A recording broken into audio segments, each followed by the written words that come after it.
కృషి ఉంటే మనుషులు ఋషులవుతారు, మహాపురుషులవుతారన్న యుక్తికి శ్రీ ఎన్టీఆర్ జీవితమే నిదర్శనం.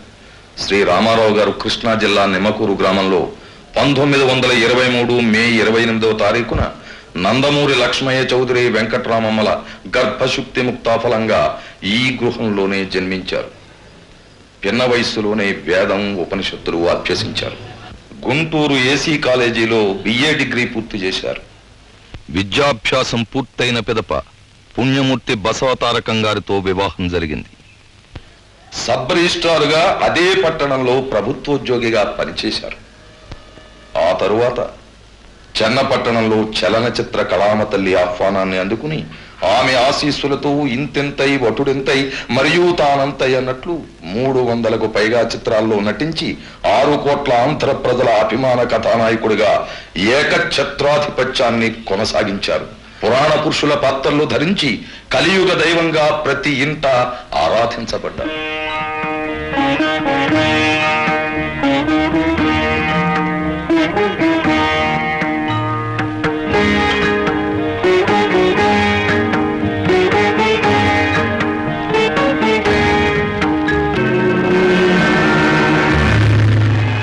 శాంతియుత పోరాట మార్గంలో పూజ్య బాపూజీ పిలుపునిస్తే భారతదేశంలో తెలుగు భూమి ప్రతిస్పందించింది.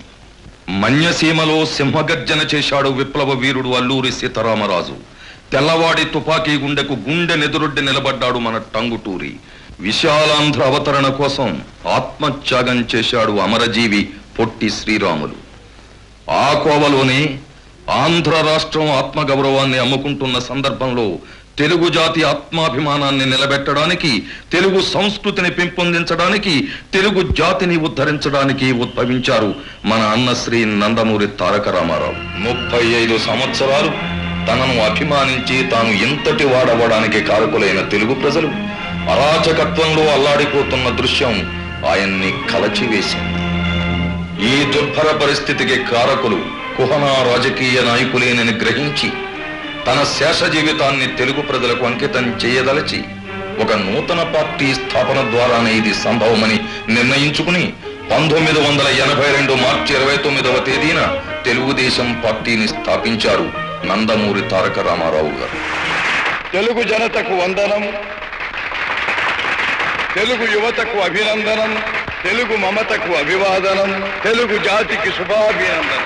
హరిజన గిరిజన దళిత వర్గాలు గూడెల్లో, అడవుల్లో, గుడిసెల్లో మగ్గిపోతూ ఉంటే చూచి భరించలేక వెనకబడిన తరగతులు ఇంకా ఇంకా అట్టడుగుకు తొక్కివేయబడుతుంటే సహించలేక జనాభాలో సగమున్న ఆడబడుచులు అన్యాయమవుతుంటే ఓరిని పట్టలేక రాజకీయం భ్రష్టమై, వ్యాపారాత్మకమై, దగాకోరు విధానమై ఆంధ్ర ఆత్మాభిమానం చంపుతూ ఉంటే గుండె బద్దలై మనసు వికలమై ఓరిని పట్టలేక మీకోసం వచ్చాను.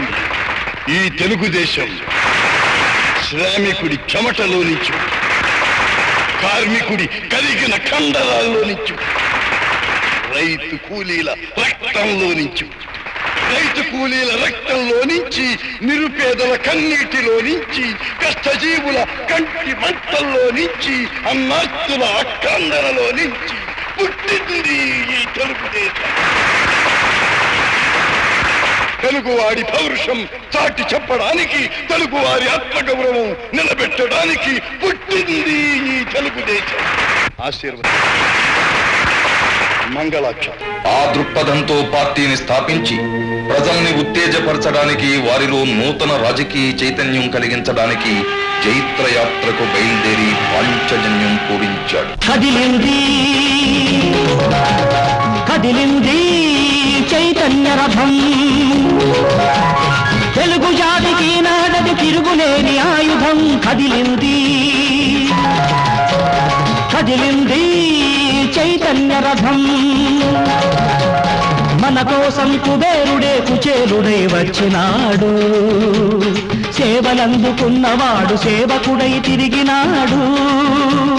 చెరువుగట్టు స్నానాలు, చెట్టు కింద శయనాలు, అర్ధాకలి భోజనాలు, అంతులేని పయనాలు, సాగించను ప్రచారాన్ని అహోరాత్రము, సాధించను ఆంధ్ర రాష్ట్ర సారథిత్వము. తత్ఫలితంగా 1983 జనవరి 9వ తారీఖున ప్రజాప్రభుత్వం ఏర్పడింది. ప్రజా శ్రేయస్సుకై ఎన్నో సంక్షేమ అభివృద్ధి పథకాలను చేపట్టి ₹2కే కిలో బియ్యాన్ని అందించి అన్నార్తుల అర్ధాకలి బాధలు తీర్చారు. సగం ధరకే కట్టుబట్టలను అందజేసి చిరుగు బ్రతుకుల చింకిపాతల జీవులను బాగు చేశారు. పక్కా గృహ నిర్మాణాలను చేపట్టి పేద ప్రజల ప్రాణాలకు భద్రత కల్పించారు. ప్రతి కార్యకర్త ప్రజల మన్ననలు పొందాలి అని ప్రణాళిక రచన చేశాడు. అడుగడుగో మన తారక జనతారక నవతారక ధ్రువతారక రాముడు, మన కార్మిక ప్రియ కర్షక శ్రామికులకు దేవుడు, అతడే మన ప్రియతమ నాయకుడు, మన ప్రియతమ నాయకుడు.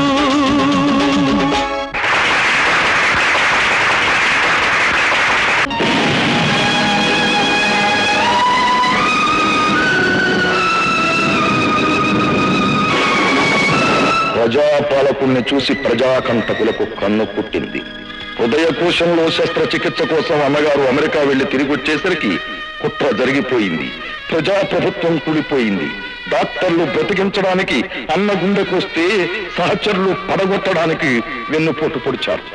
ఈ అన్యాయాన్ని సహించలేక, ప్రజాస్వామ్యానికి జరిగిన అవమానాన్ని భరించలేక డాక్టర్లు వద్దని హెచ్చరిస్తున్నా, ప్రాణం పోతుంది అని భయపెడుతున్నా, ప్రాణం కన్నా ప్రజాస్వామ్యమే మిన్న అని అట్టుడికి పోతున్న ఆంధ్ర రాష్ట్రంలో మళ్లీ కొదమ సింహంలా గర్జించాడు. కదిలింది కదిలింది చైతన్య రథం, తెలుగు జాతికి నాడది తిరుగులేని ఆయుధం. కదిలింది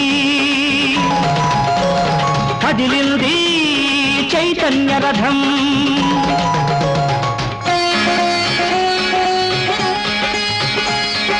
మహిళలు మంగళహారతి పడుతూ ఉంటే, జనమంతా జయఘోషలు చేస్తూ ఉంటే, తన పంచ ప్రాణాలు ప్రజాస్వామ్యం అన్నాడు.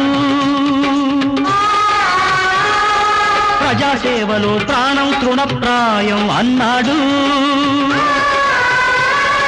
జనం కాదు చెలరేగిన ప్రభంజనం వాళ్ళు,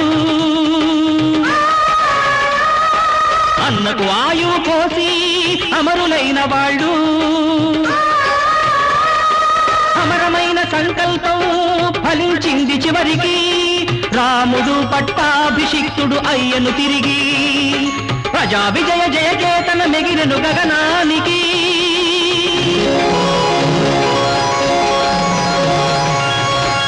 అలా అన్నగారి ఆశీస్సులతో తెలుగుదేశ రక్షణకు దీక్ష వహించారు నారా చంద్రబాబు నాయుడు గారు. తెలుగుదేశం కార్యకర్తలను, నాయకులను ఒకే గొడుగు కిందకు తెచ్చి అన్నగారి ఆశయ సాధన కోసం అహర్నిశలు కష్టపడుతూ, సమాజమే దేవాలయం, పేదవాడే దేవుడు అన్న అన్నగారి సిద్ధాంతాన్ని ఆచరింపచేస్తూ అందరినీ కలుపుకుంటూ తెలుగుదేశానికి వెన్నెముకలా నిలిచిన తెలుగు ఆడపడుచులను ఆదరిస్తూ, బాబ్లీ విషయమై రాష్ట్ర ప్రయోజనాలను కాపాడడం కోసం ఢిల్లీ వీధుల్లో ధర్నాలు చేసి, న్యాయం కోసం గర్జించి, బీడీ కార్మికుల భద్రత కోసం వీధి వీధి తిరిగి, తెలుగుదేశం పాలనలో హాయిగా కలిసి బతికిన హిందూ ముస్లిం ఐక్యతకు నిరంతరం పాటుపడుతూ, వెనకబడిన తరగతులకు పెద్దపీట వేసి, దళితుల మనోగతాన్ని అర్థం చేసుకుని 25 సంవత్సరాలుగా పార్టీని కంటికి రెప్పలా కాపాడుతోన్న శ్రామికుడు నారా చంద్రబాబు నాయుడు గారు. తెలుగువాడి ఆత్మగౌరవం కోసం అన్నగారు నినదిస్తే, తెలుగువాడి ఆత్మవిశ్వాసానికి అంతర్జాతీయంగా ఖ్యాతి తెచ్చినవాడు నారా చంద్రబాబు నాయుడు గారు. ఈనాడు జరుపుకుంటోన్న ఈ రజతోత్సవ వైభవాన్ని స్వర్ణోత్సవం వైపుకు దిగ్విజయంగా నడుపుతామని, ఎన్టీఆర్ ఆశయాలకు పునరంకితమవుతామని ప్రతిధ్వనిస్తూ, ప్రతిజ్ఞ చేస్తూ లక్షలాదిగా కదలిరండి, ముందుకు పదండి.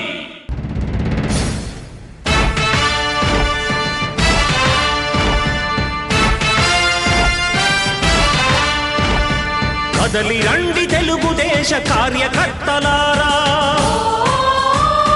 త్యాగాలకు వెనుదీయని దేశభక్తులారా. కదలి రండి తెలుగుదేశ కార్యకర్తలారా, త్యాగాలకు వెనుదీయని దేశభక్తులారా. నందమూరి ఆశయ రథ సారథ్యం మీదే, చంద్రబాబు స్వర్ణాంధ్రకు నిర్మాతలు మీరే.